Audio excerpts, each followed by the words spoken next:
kyokola kimala ne kikuddira olwo ne wejjusa ekyakutuma kyosiga kyokungula Samantha. Buli kyokola kimala ne kikuddira olwo ne wejjusa ekyakutuma kyosiga kyokungula Samantha. Okwagala ebintu by'otakoleredde eyo y'ensibuko ya sitani, y'ensibuko y'omutima omubi. Okwagala ebintu by'otakoleredde eyo y'ensibuko ya sitani, y'ensibuko y'omutima omubi. Samantha yayambanga buli gwe yalabanga yayamba. Samantha yesiganga buli gwe yalabanga yesiga. Samantha.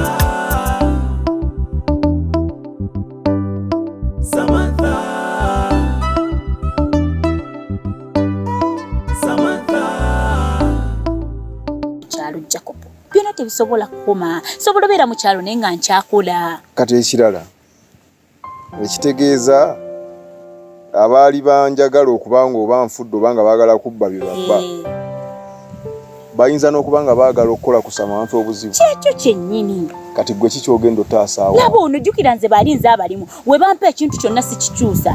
Nsobola okukola obujingijingi ne sitatuusa ku bulabe Samantha. Bali tebalina gwe beetaaga, baagala offe, baagala Samantha affe, baagala maama affe, baagala offe, tebalina muntu gwe baagala yenna. Okay, kati ate awo olinga ayina pulaani. Awo ndabyewo omulamu. Kati kitugenda okukola kiki? Eka ndowooze nja kuddira. Nga nange wendi ewaka obutuba tujja kukwatagana Jacob. Naye ng'oli lubuto oba toli? Yogera amazima. Kakati Jacob ze sibalina kintu kya kugamba. Amazima go gali nti anyway ekituufu toli lubuto ekyo tuleme kirwako. Kati tulowooze ku kiri kyongambye ngenda kuddira. Abo tugenda kwa ate kati nze ojja kubalekera oyitira mbali abantu bonna mbwa ate oyitira mu Jakimbwa ate musawo nze gwe olina okukozesa Namata mu buli kyoyagala nze zisobola okukyuka abantu ne mbavaako nesigana tutambuza kino kitu n'ebyobugagga bwa Jacob ne bisigala mu ffe. Tomanya munnange oyinza okukwatibwa ekisa n'ogamba Namata akataka kegundi nkakuwadde nze ne mbaviira mu mirembe. Kati omutima guli gwe wali olina ng'obalabiri guba gulazeewa. Nze Namata ondaba banfoosinga. Ekyo kintu sakikola njagala woba ojjukira bulungi nga tukusitula kuba ogambe ebitumwa lyo kijjukira. Nze yasinga n'okaaba nga ndaba ennaku nga ngamba Jacob kyafudde kati tukwatagane. Kale ngenda kulowooza akasimu ojja kukalaba. Ati kati simanyi t-shirt abadde mwana mubi oba alina ebizibu ebimwetaagisa ssente nga kyava ayagala okunguza obujulizi. Naye Namata oyo ateeka okuba kati akimuyingizizaamu. Namata naye alina alabika alina kyabala kubanga abaze bingi. Bulowooza lwaki yayogera ne maama abaze bingi. Afune ssente naye anoonya buli kimu kikutuka, buli kyasiba kikutuka, buli kyasiba kigaanye. Kati anoonyezaawo waafunira ssente. Sisuubira kubanga tetisha simuyisangako bubi. Ate era nekyasinga abadde ayagala kunziba okimanyi nze mmala n'emyezi nga sikola.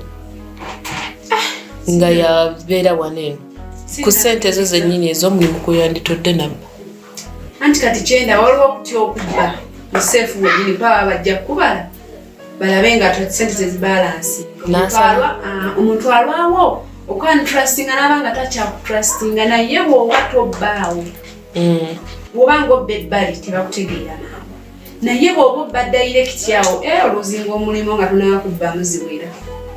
Kati Patricia waba atandise obwo obuyaayi ngenda munoonya mubuuze akana n'akatano mubuuze buli kimu yatandika ddi Namata badde manyi nti omuyita bwisi ku kima bisumuzo bya office takyagenda nabyo.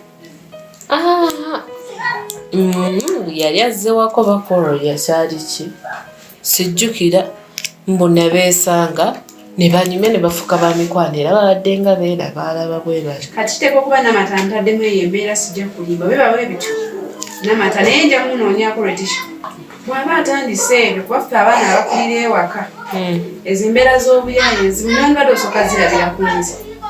Ku bbanga lye tumaze tukola kino tutemamu tudde nandibadde nakugamba dda naye omanyi leta ssente kino nakino nakino oba ojjukira emabegako waŋŋamba nga ngende nkengejjakoko.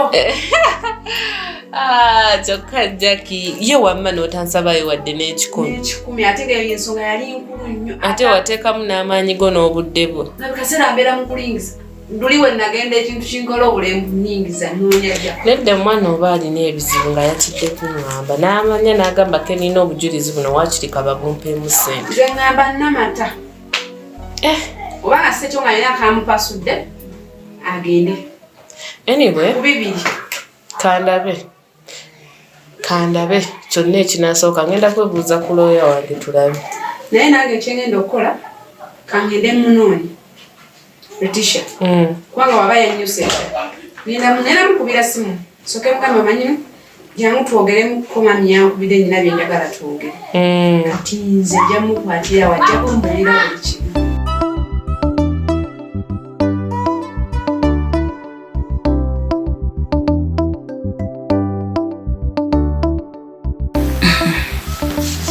Mama anjinya mbadde wano nembako kyendowooza ku nsonga ziri ze waŋŋambako eza Samantha manyi zibadde zimbobya omutwe ate ziki kale siggamba nti kweraliikirira naye nga nfumiitiriza nga njagala mbigattegatte nga sibiraba nawe natudde nembaako kyenziza emabega ninako kyenazudde kikyate omanyi emabega awo nga n'omwami wange tannafa kiranga okubeerako ennyo ne Samantha tuwa yali mukwano gwange ng'era ntera ogendayoko nekyakolera naye ebintu bye nalabanga bye sitaayagala kwogera nga muli ŋŋamba bajjogamba nze mutabuzi waabangawo abantu abajjanga ku mulimu nga wobeerawo olinza obayita nti mikwano gye kubanga omuntu era wadde mba okubira n'emikwano wadde mirinzi naye nga balina obusolosolo bwe bakola ng'olabira ddala kisusse mu kuba ab'emikwano maama sibyogera bino kubanga mbooba Samantha ali lubuto njagala onfuna bulungi negendereza Samantha ng'akukuta oluusi ku masimu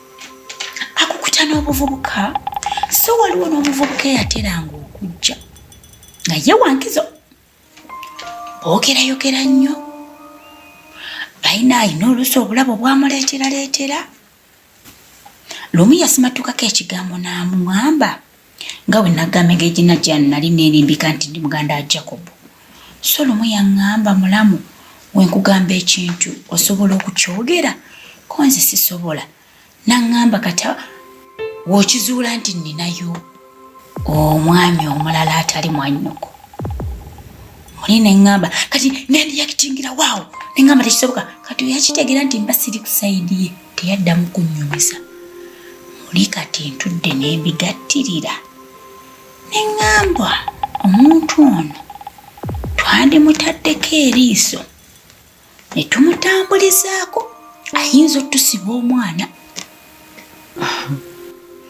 naye kaakati nze ebyo byonna Namata nze mba sibimanyi nze nkanze sijja kugamba nti sisobola muwuliriza oba sisobola kumugondera kikyabaŋŋambi nga ggwe bw'olaba wajja n'otuulaawo n'oŋŋamba ti maama ABCD nali biki Jacobo n'olubuto lwani lwa Jacobo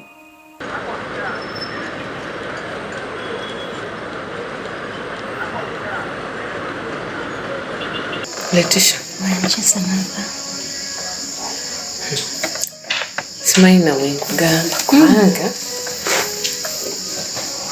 wandabula naye nesikola ki nesitwala magezi go omanyi wali kale waŋŋamba nsirike neme kwogera neme gambako omuntu yenna ku byalubuto naye nagenda netununatunula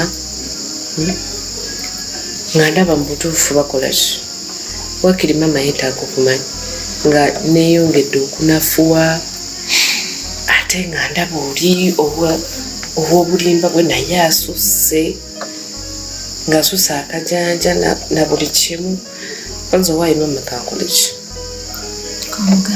kamugambe naye simanyi nakumanya mpulira ate kati nejjusa oba nagambye waaki kubanga mama yandabikidde okuba nga ataasobola ekikuuma namugambye tubaako g'ogamba naye nga asikattira ngamba oba nandisirise nembirika nesimugambira ddala kuba ayinza obutasirika maama ate yandaze mbu ayinza oba tansikiririza muli alowooza mbu nno yinza okuba mbyogera lwakubanga ndaba mbu oli ali lubuto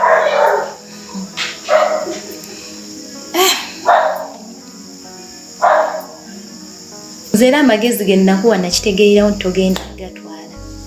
Nedda si kyekyo, just natendi walirwa. Ningamba kale kamugambeko.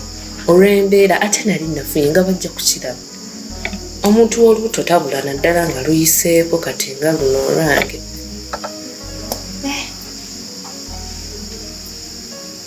Wakapyemu naye webanga wekityo kye wakoze.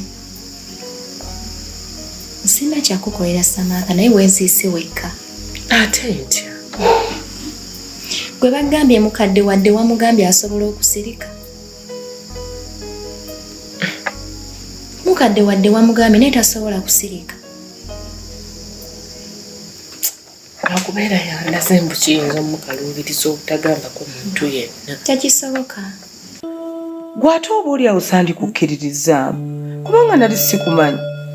Ubu onfuna naye ate ye Samantha nali mumanyi nga mukyala wa Jacob naye nno nakukkiririzaamu lwansonga alina olubuto lwa Jacob kakati naye era naye bw'atyo bwe yajja nemukkiririzaamu era naye sobola kuwakana kubanga ye nali nkimanyi ki mukyala wa Jacob.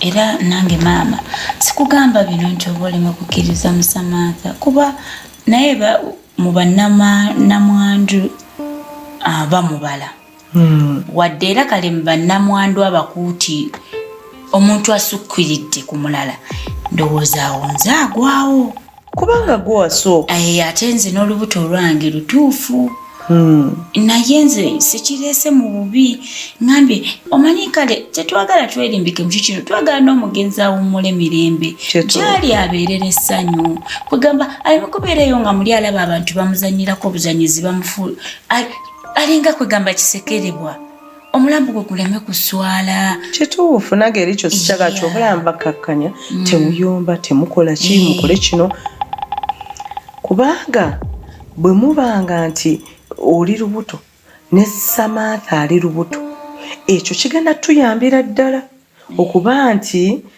muwaŋŋana ebitiibwa muli n'okuyomba kwa mbadde muyombayomba kugwewo anti era ekyo maama tekirina buzibu kuba nange njagala tukwatagane naye njagala tukwatagane nga waliwo amazima kyeki kyenagambye omwoyo gw'omugenzi guwummule emirembe ekyo kituufu kyo kati nze kino mba sikireese nti oba njagala obyeko sayidi gy'obaako nkirese kabadde nga kalowoozo kirowoozeeko maama era nze njagala ekyo kifumiitirizeemu nga obeera awo obeeko akabuuzo k'oteekaawo ddala ku lubuto lwa Samantha naye era ngenda mugambako okyate nti twayogeddemukko naawe ate kinaaba kibi ate kakati maama ekintu oba obyonoona kubanga ffe tuteesa mama tukolaganira wamu kutema mpenda kulaba nga abaana b'omugenzi baba beebo tetwagala abaana babeere wano saagala nzaala omwana wange owa Jacob kuba nze owange ye wuwe ate nga obw'omulala si wuwe nze sikutuma era ekyo tukikola ne bwefuba nga wooli maama beera mu kujukuju kale kasita nkitegedde kankirowoozeeko kirowoozeeko maama kati ate ekisinga obubi yawulira ayagala Namata ate gwe abasooka okugamba wangi ate mujjawo gwe abasooka okigamba toddamu kwogera ekyo kigambo Letisha. Toddamu kwogera ekyo kigambo, toddamu muyita mujja wange. Okitegedde mukwano? Si mujja wange, okitegedde? Kale nnyo. Kati ye maama yadde ayagala asooka agamba ani Namata. Mbu alina okimanya mbu naawe oli lubuto ne mukwatagana bulungi biki kitegeere. Kati nange nasobeddwamu. Ekyo kyo bambi Samantha kyo bakoze si kyangu era ekituufu kiri nti weeziise wekka mu nnyumba eyo yonna yonna abantu abalimu bonna ng'osuubira bonna bakwagaliza. Wano wendi wabula simanyi. Nze nayagadde gambako maama yekka.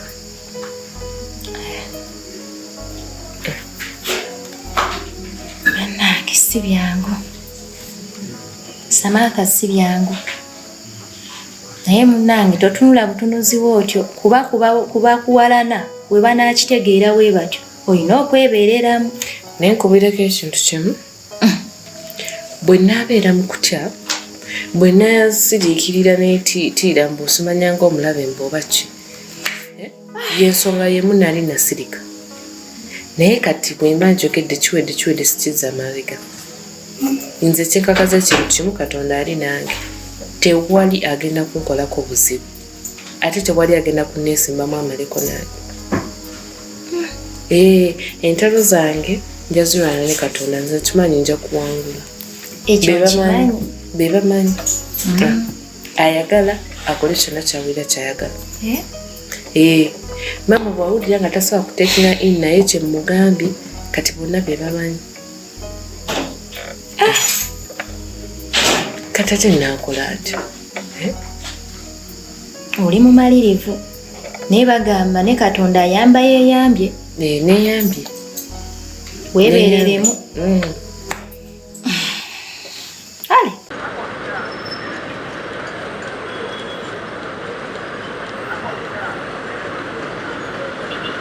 Eradde nnyabo. Eradde maama. Sibyete nnyabo. Museete maama. Gye tuli nnyabo. Mugyebaleko. Kale maama, nawe gyebaleko maama. Kale. Kakati ekikunkubisizza essimu munnaayo. Ye maama. Nga nina byenjagala twogeremu katini. Ye maama. Naye totya ng'otidde. Maama totera kumpitaayita. Wano waka wammwe, waka waba Samantha waba wammwe. Era tekikugaana kujjanga n'oli ekyemisana oba n'onywa kacaayi n'oddayo. Ye maama. Okitegeera? Emirimu gigamba ki? Emirimu mirungi maama. Mirungi? Ye nyawo. Omanyi Jacob bwe yafaane nfunamu obugayaavu obutambulako okulambula ku mirimu gyammwe. Era ndowooza olaba ndudde okuyitaayitayo nga luli.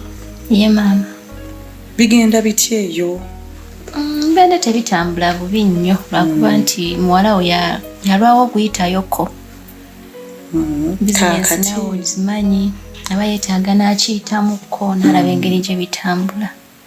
Kaakati ye maama.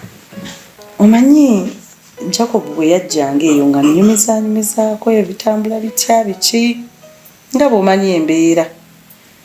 Kati ate sisobola kugamba nti Jacob waali anambuulirako kwe kukubira akasimu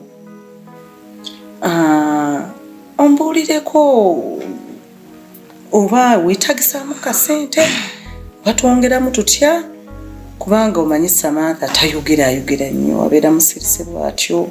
Ye maama. Engeri gye mbadde nga embeera empisizza bubi nenjagala okumanya. Samantha yayambanga buli gwe yalabanga yayamba. Samantha yesiganga buli gwe yalabanga yesiga. Samantha buli kyokola kimala ne kikuddira olwo ne wejjusa ekyakutuma kyosiga kyokungula. Samantha buli kyokola kimala ne kikuddira olwo ne wejjusa ekyakutuma kyosiga kyokungula. Samantha okwagala ebintu by'otakoleredde eyo y'ensibuko